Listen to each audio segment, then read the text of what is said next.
Hi, Sharon. So, 2016 අවුරුද්දේ තමයි මම බ්‍රැන්ඩික්ස් එකට ජොයින් වෙන්නේ. 2018 අවුරුද්ද වෙනකන් මෙහෙම ශිල්පිනියක් ලෙස සේවය කරා. මම ඊට පස්සේ 2019 අවුරුද්දේ දක්ෂතම මෙහෙම ශිල්පිනිය බවට පත් වුණා.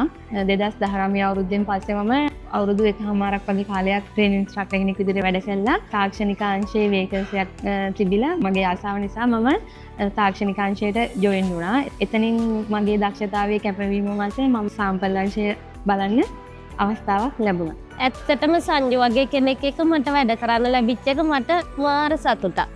2016 අවුරුද්දේ බ්‍රැන්ඩික්ස් එකට ජොයින් වෙනකොට කවුරුවත් මම අඳුරන්නේ නැති චරිතයක්. නමුත් අද මගේ නම කිව්වොත් මුළු පොග්ගල බ්‍රැන්ඩික්ස් එකම දන්න චරිතයක් බවට පත් වෙලා. එතෙන්ට එන්න ඇත්තටම මගේ උත්සාහය කැපවීම උනන්දුව මත තමයි මම එතෙන්ට ආවේ.